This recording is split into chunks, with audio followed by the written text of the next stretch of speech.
All right, you guys, so I wrote this up just 2 minutes ago and I'm just filming it maybe for myself. Maybe it's going to be shared out there, but this is more or less, it's not complete, the process for creation, all right? And in this case, let's look at knife defense as an example. So you take the variables which are infinite and you try to break it down, right? So the conditions present in a knife attack, knife threat, real life situation might be, the weather will have a say in the outcome, ground surface conditions, is it icy, confined spaces, are we in a car, in a bathroom stall? Then there are human elements, right? Bystanders, are they passive? Have they become active in the engagement? Your emotional state, maybe you just had a fight with your wife. Your awareness, the limitations and the distractions that may be present in any given condition. And the list goes on. Clothing matters, environmental assets and liabilities. We're talking about weapons and opportunities, barriers, tools, those kinds of things. Your mental state, currently I'm in the middle of a 4-day fast. I'm in the 4th day of fasting, 0 calories. I'm feeling somewhat sharp, but it goes through peaks and valleys. Of course, your physical state, your technical skills, what experiences in other fighting arts you may have had, or the limitations you have when it comes to that stuff. Other environmental, it's endless. So you try to condense and curate infinite variables, and then you're going to go through a process of selection and isolation, right? So maybe the drill I want to compose will take into consideration just limitations of awareness and, let's say, clothing. So you begin to compose drills that limit your awareness. So some elements of surprise or unknowns, X factors, while taking into consideration what kind of clothing we might be wearing. That could be the limitations, assets, and liabilities of wearing hoodies, jackets, right? So jackets can be an asset when it comes to knife defense in that we're able to get really solid grips on them. That could be a liability actually, but it offers you more protection from knife slashes and thrusts than if you were just wearing a t-shirt, right? So you begin to select which of the infinite variables you're going to incorporate. You may decide to isolate one. You may decide to integrate 2 or more of these variables. And then you are either going to recreate them, which means if we're talking about environmental factors or ground surface conditions, you're actually going to go outside. A good friend of mine, Sal Mascoli, we do knife defense stuff on black tar gravel. Same with Coach Greg Nelson. So we either recreate those things, so we go to an actual confined space, we fight in the hallways, or we represent those things.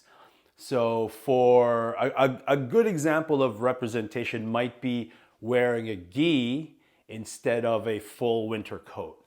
Another idea of representation for awareness might be limiting the amount of visual information that you can retain by using something like a blindfold or a semi or a partial blindfold.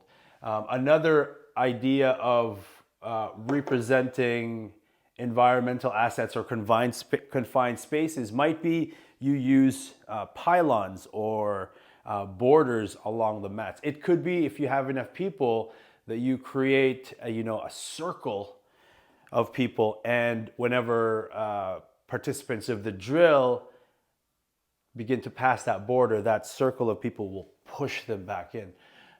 Raul Martinez, Rogue Methods, does a lot of that stuff that I've adopted also. So you take these variables, you begin to select which variables you're going to incorporate into your drill. You may choose to isolate or integrate. Then you have to choose whether you're actually going to recreate those elements or you're going to represent them.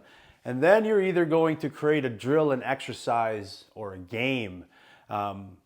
Once you've come up with your idea, once you've created your idea, it's important to deploy that idea as many times as possible to different kinds of people. So you've created your drill, your game, your exercise based on your selection, isolation, integration, recreation, or representation of these infinite variables. You've created it, you've deployed it, then you have to analyze it. Did this drill work? To what degree does it have value and for whom? Finally, you have to make modifications to that drill. You should constantly be modifying drills. That could be in terms of scaling it. How do I make this available to a group of 30 people? Or how do I get the most value if I only had 2 or 4 people in the class or in the group? Also, modifications as far as progressions are really, really important. You may start with a base level, base iteration, simple low amplitude version of a drill, and then you got to think, hey, how can we elevate this? Can we take this drill all the way to pressure testing phase or even scenario testing phase? And then once you've gotten that and you've distilled it, then you curate it, right? You begin to take the drills that you've created and go, which drills go with which drills and for whom, right? And then you're going to standardize it, and then you're going to codify everything, which just means, for me, writing it down, getting it into a document. You've codified something. It could be a scroll if you wanted to be ancient about it. And then what you've come up with, if you continue this process, is your own system or your own methodology. Now, keep in mind, you're going to come to the same conclusions and discoveries as your predecessors. So it's sort of important to note that, there may be nothing new under the sun, but the specific way that you've created, you've curated, and you've standardized your specific protocols, the specific terminologies that you use can be unique to yourself. So this is it, but it's all of it, but it's only at the same time the tip of the iceberg. So I hope that helps for all of you creators out there, for all of you thinkers out there.